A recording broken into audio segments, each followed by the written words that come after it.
May I proceed? You may. May it please the court? Opposing counsel. Someone once said, great art sometimes takes sacrifice. We're here today because the defendant, Alan Funt, engaged in reckless behavior, all in the name of his self-proclaimed video art. And Charlene Baskerville's life was sacrificed in the process. Good afternoon, Your Honors. My name is Jackson Fedosa, representing the state of Iowa. And today, we are here to seek justice for Charlene Baskerville. Because on July 2nd, 2013, Charlene Baskerville was literally scared to death when she was forced to endure frightening stimuli in the enclosed space.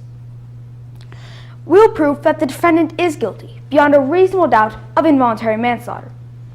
Now let me take you back to the spring of 2013.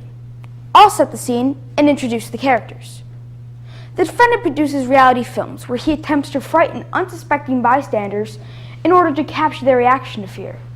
The evidence will show that the defendant intentionally pushes the limits to make each video more frightening than the last. Take one, the zombie chase. Devin Baskerville will testify that on May 11, she and her mother were first subjected to one of the defendant's video traps.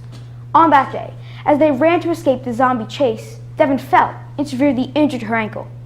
She will testify that after the family threatened a lawsuit, they were invited via email to meet at the defendant's office building on July 2nd to resolve the matter. Take two, the elevator trap. The evidence will show that on July 2nd, 2013, Charlene Baskerville was literally scared to death when she was forced to endure frightening stimuli in the enclosed space. You'll hear from investigating officer Lee Stroud, who will testify of her investigation on July 2nd.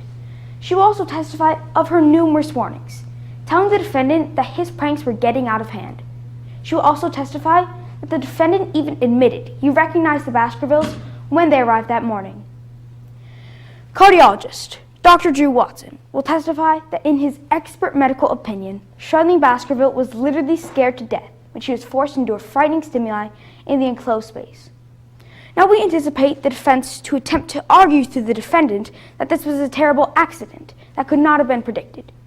The defense is also anticipated to call actor Ashton Michael to testify that people respond differently to fear and that directions were given to push the limits.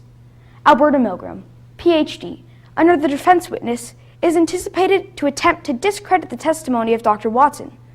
Dr. Milgram is not a medical doctor, nor is she a cardiologist. It is important to note that Dr. Milgram is not anticipated to dispute the findings that Charlene Baskerville died as a result of frightening stimuli. As a state, we have the burden to prove beyond a reasonable doubt that the defendant is guilty of involuntary manslaughter. As jury instruction 700.18 explains, we will prove that 1.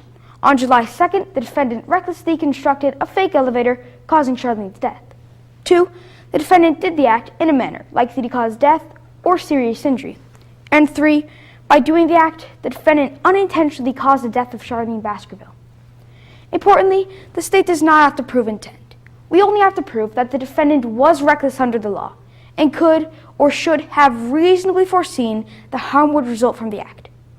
Your Honors, Devin Baskerville has sacrificed too much in the name of the defendant's art.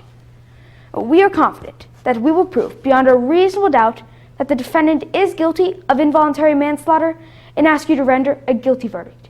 Thank you.